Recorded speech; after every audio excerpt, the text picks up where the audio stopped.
Math start किया था हमने, maths and statistic. Okay, maths and statistic के अंदर मैथ्स का हमारा पार्ट कंप्लीट हुआ है, सेक्शन 1 कंप्लीट हुआ 40 मार्क्स के लिए। अगर उतना कर लोगे तो 40 मार्क्स आसानी से आप ले लोगे। ठीक है, कितने 40 मार्क्स। अब बाकी रहे हमारे 60 मार्क्स के लिए। ठीक है, स्टैटिस्टिक रहेगा तो क्वेश्चन 3 से स्टार्ट करते हैं आज। अगर लास्ट लेक्चर नहीं देखे तो जाके देख के आओ। ठीक है, ओके, तो लास्ट लेक्चर देख लो, आपका मैथ्स अच्छे से हो जाएगा। और अब हम स्टार्ट कर रहे हैं हमारा स्टैटिस्टिक का पार्ट, क्वेश्चन 3। और इतना भी कर लोगे तो आपको कुछ भी एक्स्ट्रा करने की जरूरत नहीं है। फाइन, तो स्टार्ट करते हैं क्वेश्चन 3। लिखो पहले क्वेश्चन 3 के अंदर फर्स्ट सम। क्वेश्चन 3 का आपका फर्स्ट एंड सेक्शन 2 का फर्स्ट सम। ठीक है, regression line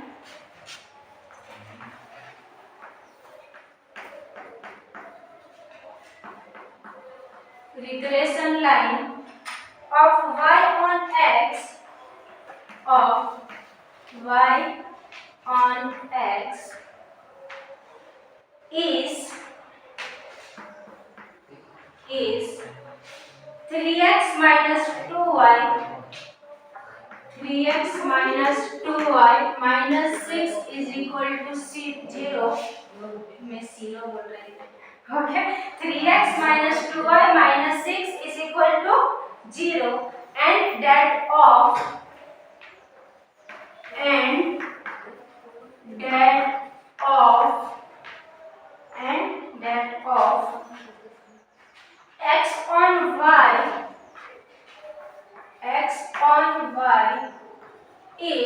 x on y is 8x minus 3y minus 44 is equal to 0.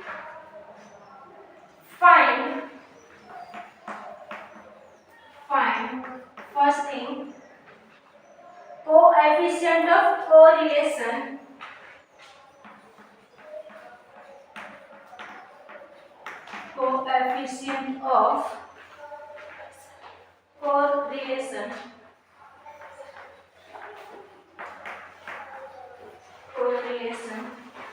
between x and y.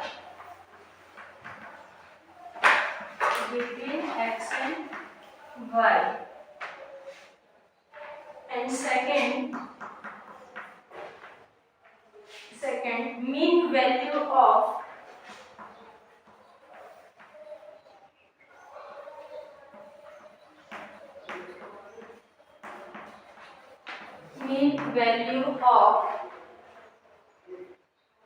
x and y.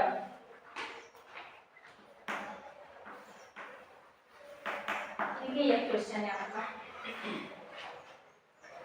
ध्यान देना क्वेश्चन में क्या बोला। Regression line of y on x 3x minus 2y minus 6 is equal to 0 and that of x on y, यानी x on y वाला statement है 8x minus 3y minus 44। कभी कभार आपको सम के अंदर यहाँ पे तो आपको दे दिया कि भाई आपके पास एक इक्वेशन है जो आपका y on x है, ठीक है, और सेकंड एक इक्वेशन दिया है वो बोला x on y। लेकिन कभी कभार सम के अंदर y on x और x on y इस तरह से नहीं दिया रहता, डायरेक्ट वो इक्वेशन देंगे। तो जब हम लोग coefficient of correlations of x and y find out करते तो हम एज्यूम कर लेते कि समझो कि आपके पास फर्स्ट स्टेटमेंट है वो पड़ा है आपका x on y और सेकंड स्टेटमेंट है y on x है। इस तरह से एज्यूम करना पड़ता है, लेकिन ये सम के अंदर मेंशन है। ठीक है, तो मेंशन है वही स्टेटमेंट लेना है। अगर समझो मेंशन नहीं है तो वहां पे हमें एज्यूम करना पड़ता है। तो फर्स्ट स्टेटमेंट आपका हो जाता है x on y और सेकंड स्टेटमेंट हो जाता है y on x। लेकिन यहाँ पे आपके पास दिया है तो कंफ्यूज मत होना। लेकिन फर्स्ट स्टेटमेंट में क्या दिया है y on x है, तो 3x minus 2y minus 6 ये आपके लिए क्या है y on x। और सेकंड स्टेटमेंट है 8x minus 3y minus 44 ये आपके लिए क्या है x on y। वो किस तरह से यूज करने में समय बताती हूँ आपको। ठीक है, आगे बोला है फाइंड, क्या फाइंड करना है coefficient of correlation between x and y। और सेकंड थिंग आपको फाइंड आउट करनी है mean values of x and y। Okay, यानी दो चीज आपको फाइंड आउट करनी है। तो सम स्टार्ट करते हैं आंसर। पहले हम लोग फाइंड आउट करेंगे mean values of x and y। ठीक है, mean value of x and y। Mean यानी क्या, मीन को सिंबल बार, ठीक है, क्या लिखते हैं x बार, ठीक है। तो स्टार्ट करते हैं, लिखो टू फाइंड, पहले हमें क्या निकालना है मीन वैल्यू, ठीक है। तो लिखो to find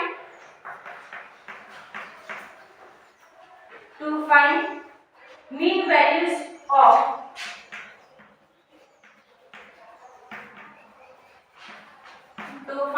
values of x and y। ये आपको मेंशन करना है कि हम लोग पहले फाइंड आउट क्या कर रहे हैं, ठीक है। तो पहले हम लोग क्या फाइंड आउट कर रहे हैं mean value of x and y। तो सेकंड में हम लोग फाइंड आउट करेंगे ये वाला, ठीक है। तो स्टार्टिंग से एंड तक अच्छे से बने रहेगा, फाइन। ओके, तो स्टार्ट करते हैं। पहला है हमारा to find the mean value of x and y। यहाँ पे आपको जो स्टेटमेंट दिया है, ठीक है, लिखो इट इज गिवन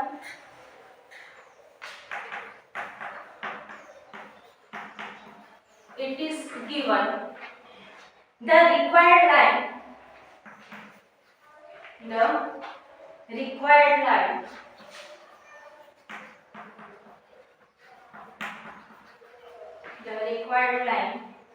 are, यानी आपको यहाँ पे जो दो लाइन दी है कौन सी है वो रिग्रेशन लाइन, एक तो y1x और एक x1y, वही यहाँ पे लिखना है, ठीक है। लेकिन यहाँ पे लिखा कि हमें एक रिक्वायर्ड लाइन दी है सब में, it is given by the required line. कौन कौन सी है, तो वो दो लाइन है, वही दो लाइन यहाँ पे लिखनी है, ठीक है। एग्जाम में अगर सम जो नहीं आ रहा तो इस तरह से स्टेटमेंट पढ़ दो लाइन, हाँ उसको भी हमने लाइन इस से लिखा था कि हमें दो लाइन दी है, ठीक है। तो it is given by the required line, okay, फिर वो दो लाइन लिखना है, क्लियर है, ठीक है। तो पहले लिखो फर्स्ट लिखा है, नंबर मत देना, इसी तरह से लिखो 3x minus 2y minus 6 is equal to 0। और ये आपके पास किसके लिए दिया है y on x, राइट ना, ठीक है। ये सब में दिया है इसके लिए लिखना है ना, नहीं दिया है तो आपको लेट करना है, यानी एज्यूम करना है। तो फर्स्ट स्टेटमेंट को हम लोग x on y रखते हैं, सेकंड स्टेटमेंट को y on x रखते हैं। नहीं दिया है तो यहाँ पे तो दे दिया, मेंशन किया है, इसके लिए लिखा है, ये चीज ध्यान में रखना, ठीक है। तो y on x ये आपका फर्स्ट इक्वेशन है, ये आपका फर्स्ट इक्वेशन। फिर सेकंड इक्वेशन भी आपको दिया है 8x फिर minus 3y minus 44 is equal to 0, और ये इक्वेशन है आपका x और y का, ठीक है। तो ये हो गया आपका सेकंड।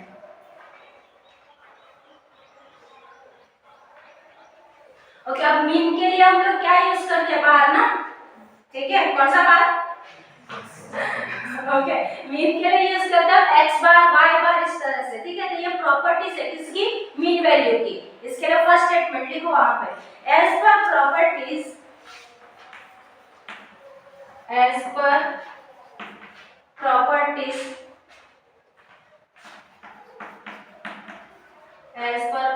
साथ में लिखते ही जाना, ठीक है। यानी बोर्ड जब साफ करोगे तो ऊपर से वापस स्टार्ट करना पड़ेगा, तो आपका कोई स्टेटमेंट बाकी नहीं रह जाए, साथ साथ में लिखते ही जाना, तो नोट पे लेके बैठना साथ में। एज पर प्रॉपर्टीज x बार और y बार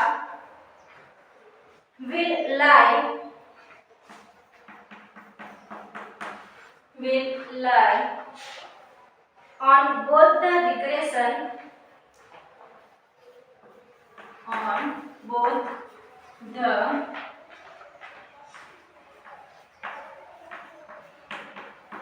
regression thus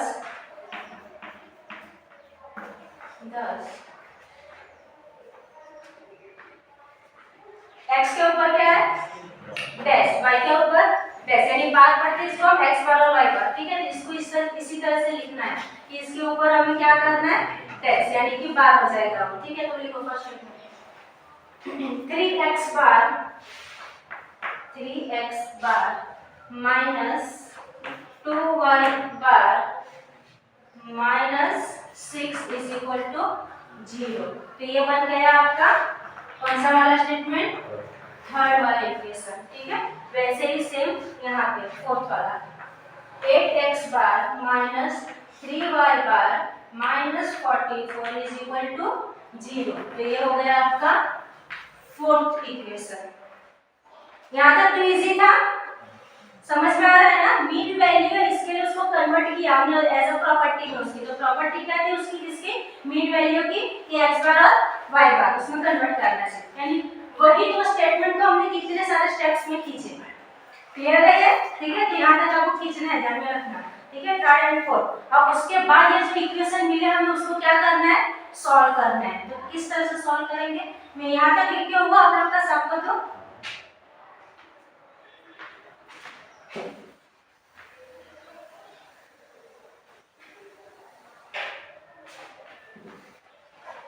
ओके, लिखो आगे, to solve the equation, to solve the equation. ठीक है, हमारे पास इक्वेशन पड़े कि कितने इक्वेशन है, 4, लेकिन किस तरह से सॉल्व करना है वो बताती हूँ। टू सॉल्व द इक्वेशन, अब आपको याद है आपने फर्स्ट सेम में किया था, इक्वेशन जिस तरह से रहेगी उसको मैच, सॉल्व किस तरह से करते, उसको मैच करते, फिर दो को सेम करके कैंसिल करते, तो फिर हमें किसी एक की वैल्यू मिलती है, x की या फिर y की, राइट है। इस तरह से यहाँ पे भी करना है। तो अभी हमारे पास दो इक्वेशन है, 3x 2y 6, 8x 3y 44। दोनों को हम किस तरह से किससे मल्टीप्लाई कर सकते हैं कि दोनों सेम हो सकता है, इजी में इजी, जो आपको मल्टीप्लाई भी इजी लगता है। फर्स्ट स्टेटमेंट को ही करते हैं, देखो, या फिर दोनों को करना पड़ेगा, थोड़ा सा सोचो और मुझे बोलो। ठीक है, चलो लिखवाइए, देखो, लिखो मल्टीप्लाई, लिखो आगे मल्टीप्लाई, यानी कि दोनों इक्वेशन को हमें मल्टीप्लाई करना है। ठीक है, तो लिखो मल्टीप्लाई स्टेटमेंट थर्ड। ठीक है, स्टेटमेंट थर्ड बाय, यानी कि इस तरह से लिखो, बाय 3, यानी जो थर्ड वाला थर्ड वाला स्टेटमेंट इक्वेशन उसको हम किससे मल्टीप्लाई करेंगे, 3 से। ठीक है, और सेकंड वाला लिखो third by 3 and fourth by 2, ये बताती हूँ आगे। ठीक है, समझ में आएगा। एंड सब्ट्रैक्टिंग देम, उसके बाद उसको सब्ट्रैक्ट करना है, एंड सब्ट्रैक्टिंग देम।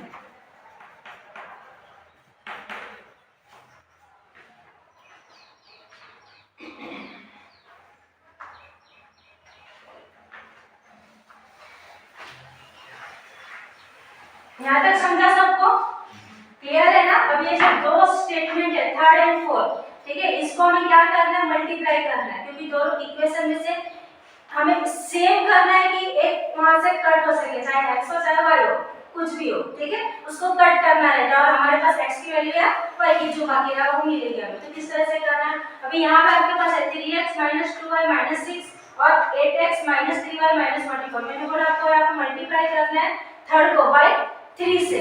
ठीक है, तो 3 3 जा कितना होता है, 9, 3 2 जा 6 और 6 3 जा 6 3 जा 18। ठीक है, नेक्स्ट है उसको मल्टीप्लाई किससे करना है, 2 से। 8 2 जा 16, 8 3 जा सॉरी 2 1 2 3 जा 6। यहाँ पे कितना आया था 6 का, यहाँ पे भी कितना है 6, यानी ये इक्वेशन सेम जाएगा, उसको हम कट डाउन कर सकते हैं। तो ये y वाला निकलेगा, तो यहाँ पे वैल्यू किसकी मिलेगी, x की वैल्यू मिलेगी, x बार। ठीक है, फिर उसकी वैल्यू हम लोग किसी एक इक्वेशन में रखेंगे तो हमें y की वैल्यू भी मिल जाएगी। क्लियर है? ठीक है, स्टार्ट करते हैं। ओके, लिखो आगे।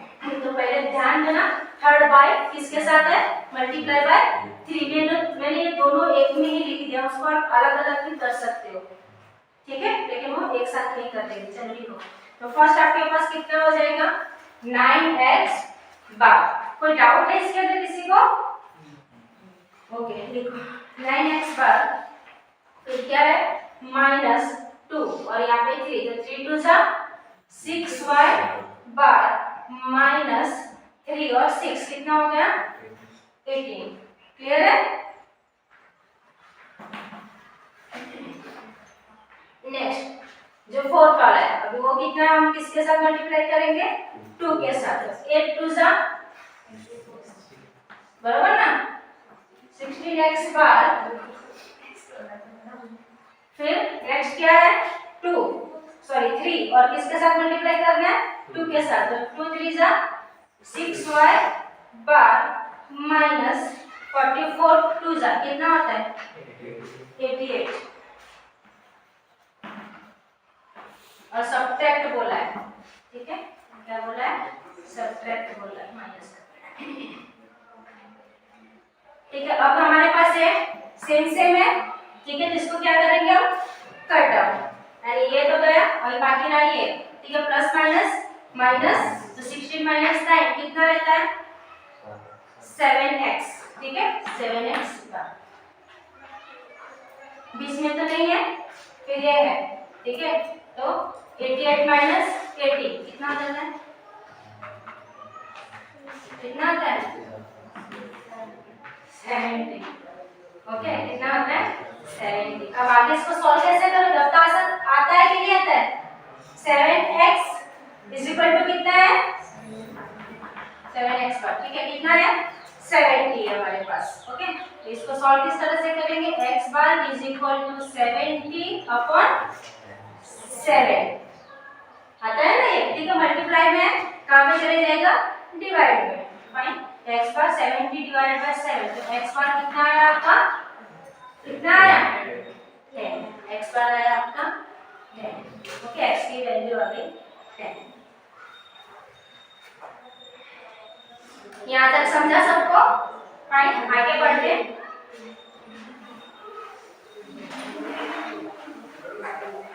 अभी इसकी वैल्यू, ठीक है, हमारे पास x बार की वैल्यू आई, इसको हम पुट इन करेंगे इक्वेशन के अंदर, तो हमें किसकी वैल्यू मिलेगी y की, ठीक है। नेक्स्ट लिखो सब्स्टिट्यूटिंग, इसको क्या बोलते हैं हम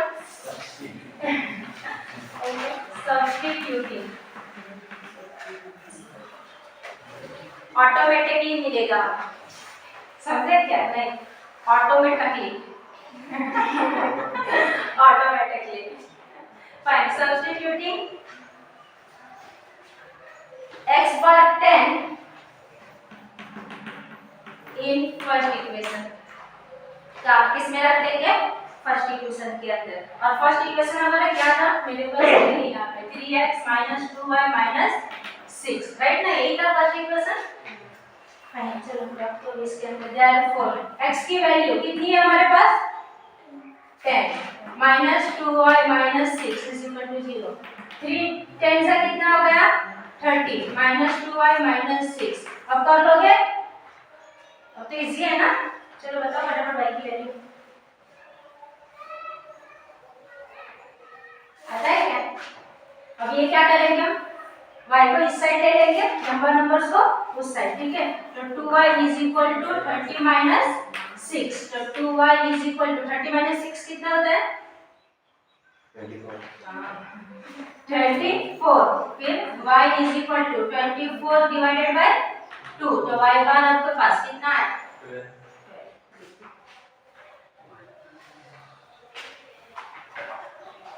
लिखूंगे यहाँ पे y बार = 12, ठीक है, ये हो गया आपका mean value of x and y, x की वैल्यू कितनी आई 10 और y की वैल्यू कितनी आई 12, माना के भाव में गए क्या, दरअसल बात इजी था सम, आपको हार्ड कहां से लगा रहेगा मल्टीप्लाई से, राइट है, कि कौन से स्टेटमेंट को कहां पे मल्टीप्लाई करना है किसके साथ, सिर्फ आपको इक्वेशन को ध्यान में रखना है, आपको देखना है कि इसमें से कौन सा इक्वेशन मैच करेगा, आपके हिसाब से कर सकते हो, अभी मैंने यहाँ से 3 और 2 लिया क्योंकि वो इजी जाता है, हम स्टार्टिंग 3 2 से 2 3 से ही करते हैं, ठीक है, तो वो इजी जाता है, अगर नहीं हो रहा है तो 5 से करो, 6 आगे जाता है इस तरह से, राइट, तो स्टेटमेंट को मोस्टली तो 2 और 3 में वो काम हो ही जाता है हमारा, राइट, तो उसको इक्वेशन को मैच करना है, दो में से कौन सा इक्वेशन सेम आ रहा है वो देखना है, तो उसको कट डाउन करना है, बाकी रहा वो आपको यहाँ पे आपको x की वैल्यू या y की वैल्यू कुछ भी मिल सकता है, समझो यहाँ पे y की वैल्यू मिली तो x की वैल्यू निकालो और x की वैल्यू मिली तो y की वैल्यू निकालो, इस तरह से हम लोग mean value of x and y निकाल सकते हैं, ये समझ में आया, ठीक है, लास्ट स्टेटमेंट लिख दो वहां पे, so the common solution is,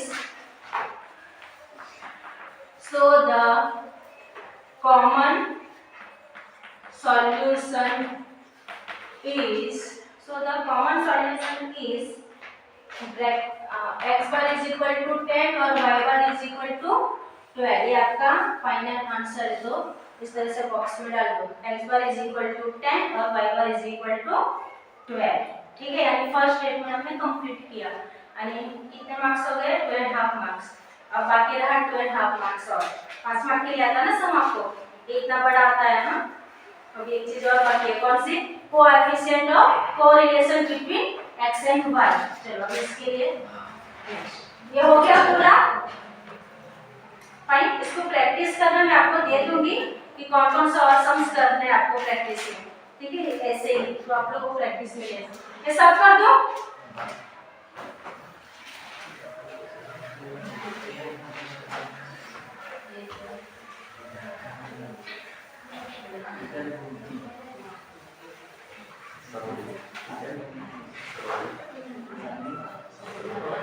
चलो सेकंड, अभी हमें फाइंड क्या करना है? Coefficient of correlation between x and y। Okay, तो स्टार्ट करते हैं। लिखो to find coefficient of correlation, उसको हम बोलते हैं r। क्या बोलते हैं? Small r। r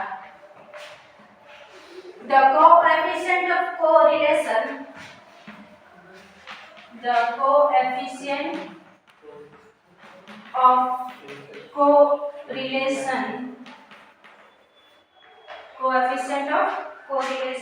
first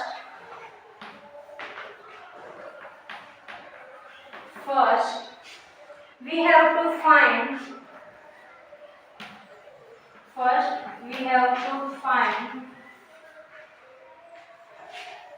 the regression coefficient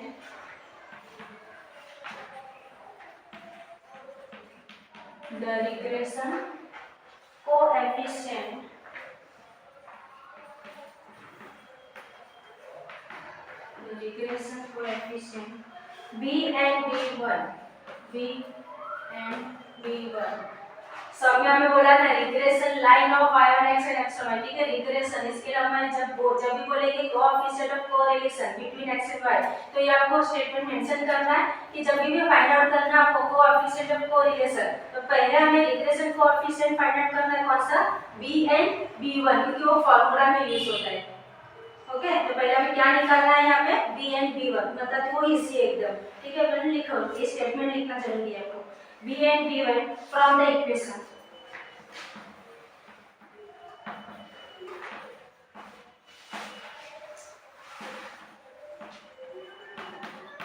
From the equations let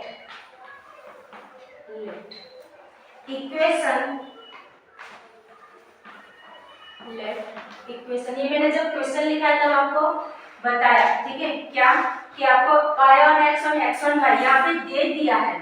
ठीक है, सम के अंदर दे दिया कि भाई y on x वाला इक्वेशन कौन सा है और x on y वाला इक्वेशन कौन सा। अगर सम में मेंशन नहीं है, ध्यान में रखना ये चीज, अगर सम में ये मेंशन नहीं है कि ये जो फर्स्ट स्टेटमेंट है वो y on x है और सेकंड इक्वेशन है वो x on y, अगर ये मेंशन नहीं है, ठीक है, ये अगर नहीं दिया है सम के अंदर, तो आपको क्या करना है? जो फर्स्ट इक्वेशन है ना, उसको ही आपको x on y ले लेना है। फर्स्ट इक्वेशन को ही x on y ले लो और सेकंड इक्वेशन को y, यानी कंफ्यूज नहीं हो गए। ठीक है, पहले वाला पहला यूज करो, बाद में सेकंड वाला यूज करो, इस तरह से, यानी x on y और y on x। लेकिन यहाँ पे आपको दे दिया, इसके लिए हमें इस तरह से लिखना पड़ेगा। ठीक है, तो लिखो पहले लेट इक्वेशन, आपके पास x on y वाला फर्स्ट सेकंड वाला स्टेटमेंट है। ठीक है, इसके लिए यहाँ पे लिखो लेट इक्वेशन 2। वैसे नहीं दिया रहता तो यहाँ पे लेट इक्वेशन 1 आता था। ओके, तो कंफ्यूजन नहीं होगा, नहीं दिया रहेगा, तो यहाँ पे दे दिया, इसके लिए इस तरह से लिखना है let equation 2 be regression equation,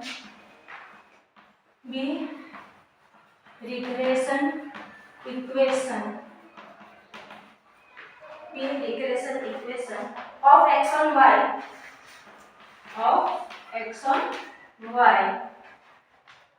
write it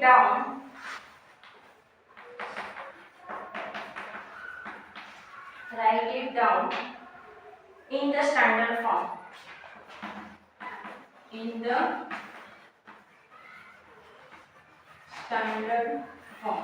तो इसको हमें स्टैंडर्ड फॉर्म में लिखना है। वो स्टैंडर्ड फॉर्म कौन सा बता दो, किसको? ये x1 y वाला, ठीक है, x1 y वाला। इसका स्टैंडर्ड फॉर्म है x इज इक्वल टू, ये ध्यान में रखना, x is equal to a1 plus b1y, ठीक है, ये इसका स्टैंडर्ड फॉर्म है। क्या है? x is equal to a1 plus b1y, ठीक है। नाउ इक्वेशन कौन सा हमारे पास है? x1 y वाला सेकंड, ठीक है। नाउ इक्वेशन सेकंड इज, क्या है हमारे पास इक्वेशन सेकंड? 8x माइनस, बोलो ना, 8x minus 3y minus 44 is equal to 0। Okay, अब इसको किस तरह से लिखना है? ये फॉर्म में लिखना है, ठीक है। ये फॉर्म में लिखना है तो किस तरह से करना है? तो आगे therefore लिखो 8x, ठीक है, x वाला है यहाँ पे 8x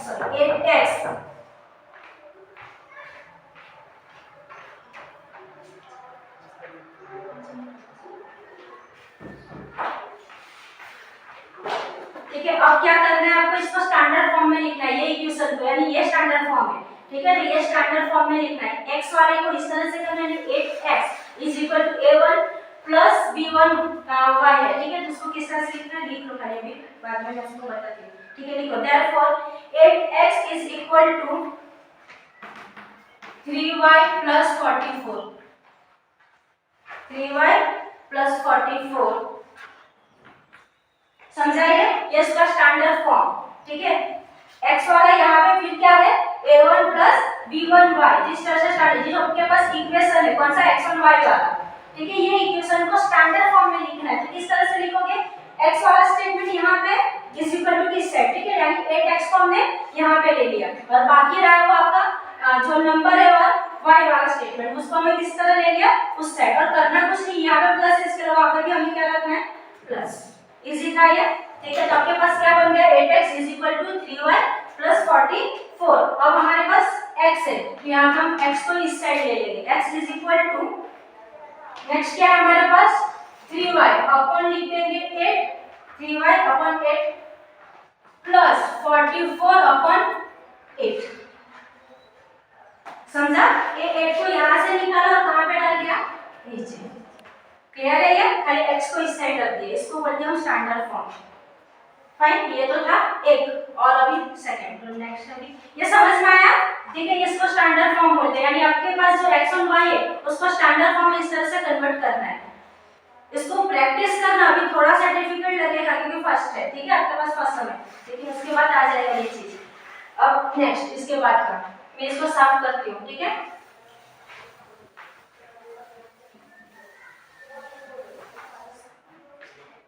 लिखो next. Now by comparing it with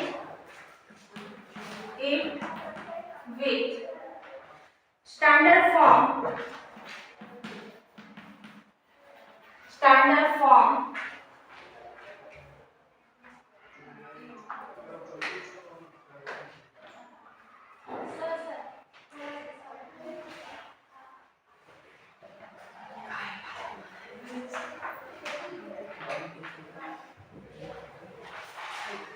okay, now by comparing it with the standard form of regression line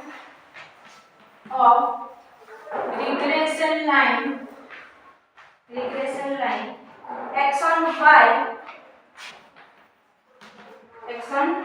y लिखो वहां पे नीचे b1 is equal to coefficient of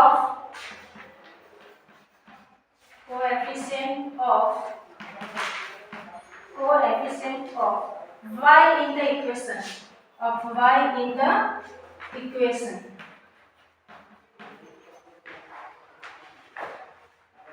okay. तो यहाँ पे जो आपको आंसर मिलता है डायरेक्ट यहाँ से लेना है, कौन सा? यहाँ पे ये सब, बाकी का भूल जाना, खाली आंसर कितना रहता है आपका ये जो फर्स्ट है ना x इज इक्वल टू क्या है 3y/8, लेकिन y को निकाल देना, वहां पे हमने लिखा, ठीक है, y को निकालना, लिखना क्या है 3/8। ओके, क्या मिलता है हमें 3/8, तो यहाँ पे 3/8 यानी b1 आपका आ गया 3/8। क्या मिला हमें 3/8।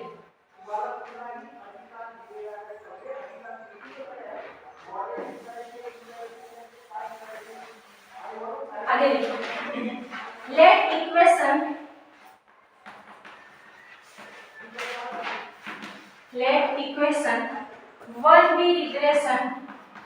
1b regression equation of y on x। पहले हमने कौन सा लिया था x on y, अब कौन सा लेंगे y on x। ओके, अब y on x वाला, अभी उसको वापस राइटिंग इट इन, आप लोगों ने जो लिखा ना writing it in the standard form, ठीक है, वो पूरा कर लेना है यहाँ पे, writing down in standard form, ठीक है। ये जो हमने स्टार्टिंग में लिखा x on y वाला स्टेटमेंट, वो पूरा यहाँ पे लिख देना है। Okay, right it down in the standard form. फिर वहां पे x इज इक्वल टू था, अब यहाँ पे क्या आ जाएगा y इज इक्वल टू, ठीक है, तो y is equal to a plus bx,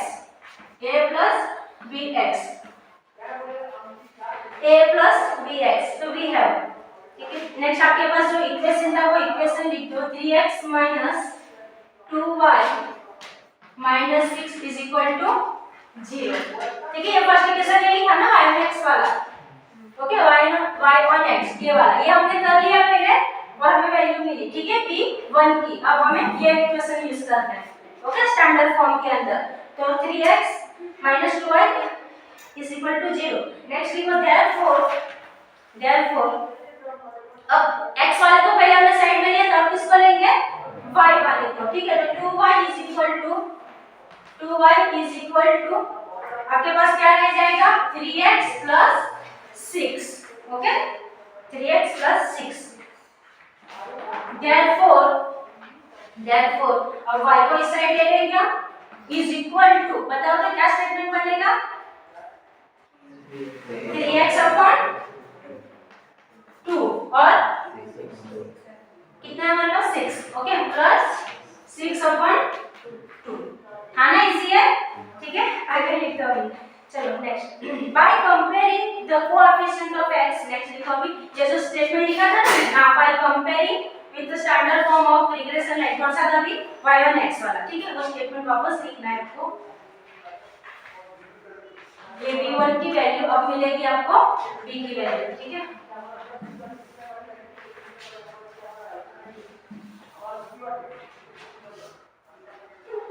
by comparing coefficient of, यहाँ पे भी y लिखा था ना, यहाँ पे x आ जाएगा, ठीक है।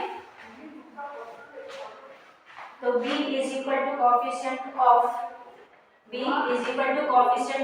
x in the equation. अभी यहाँ पे क्या आंसर आएगा आपका, क्या आएगा बताओ तो, क्या रहेगा 3/2, ठीक है, यहाँ पे आ जाएगा आपके पास 3/2, यानी b इज इक्वल टू 3/2।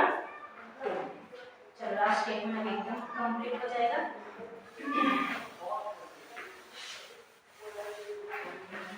हमें b1 मिला, b मिला, ठीक है। अब इसका फॉर्मूला यूज करना है, हमें फाइंड आउट क्या करना था सम के अंदर कोएफिशिएंट ऑफ कोरिलेशन, ठीक है। तो उसके लिए फॉर्मूला नाउ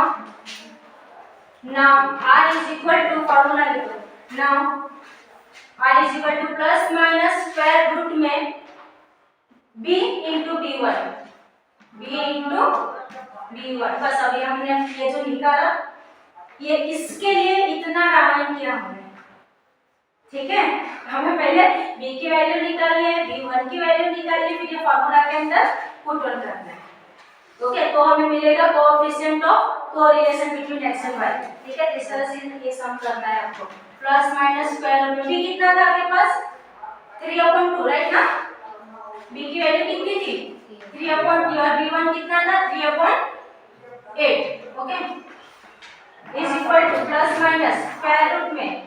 अब इसको सॉल्व किस तरह से करना है, 3 3 जा कितना होता है 9, 2 8 जा 16, ठीक है, डायरेक्टली मल्टीप्लाई कर रहे हैं, 3 3 जा 9 और 2 16, बस।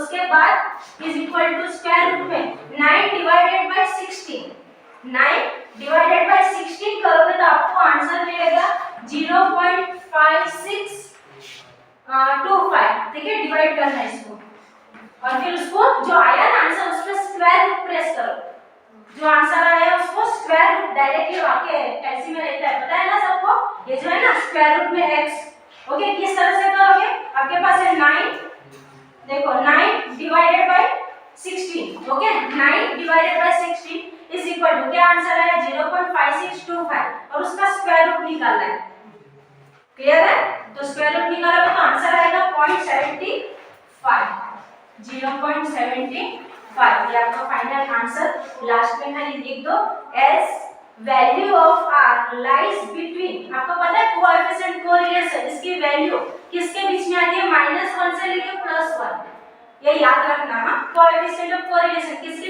बीच में आनी चाहिए, ये जो वैल्यू आती है ना वो किसके बीच में आनी चाहिए, -1 टू +1 के बीच में, ये तो 0.75 यानी बीच में ही आया, ठीक है, अगर उसके ऊपर आया या उसके नीचे आया, नीचे तो मुश्किल ही रहता है लेकिन फिर भी अगर उसके ज्यादा आया तो आपको वापस प्लस करना पड़ता है, समझ में आया, ठीक है, यानी वो हो जाता है जो वैल्यू है वो आपकी रॉन्ग है, अभी राइट है क्योंकि -1 टू +1 के बीच में आया ना 0.75, ठीक है, यानी अभी हमारा जो आंसर है वो राइट है, लेकिन समझो अगर यहाँ पे 1.75 आता तो वो आपके +1 के ऊपर जाता तो आपका आंसर रॉन्ग, फिर वापस वहां पे मैं अज्यूम करना रहेगा, वापस सेम सब वापस दोहराना, ओके, तो ये 0.75, तो लिख दो भाई वहां पे value of r lies between, value of r is lies between -1 to +1, ठीक है, -1 to +1, the value of 10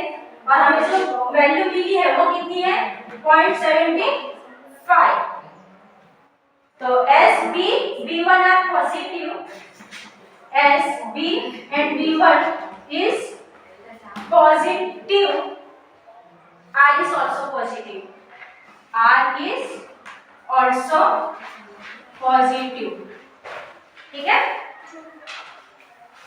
okay, तो थैंक यू, ये सब हमने किया, ऑफ कोर्स लेंथी था थोड़ा लेकिन इजी था, इसको ट्राई करना, वापस प्रैक्टिस करना, कुछ नहीं आता है तो कमेंट सेक्शन में लिख के सेंड करना कि ये चीज नहीं आई, ओके, थैंक यू।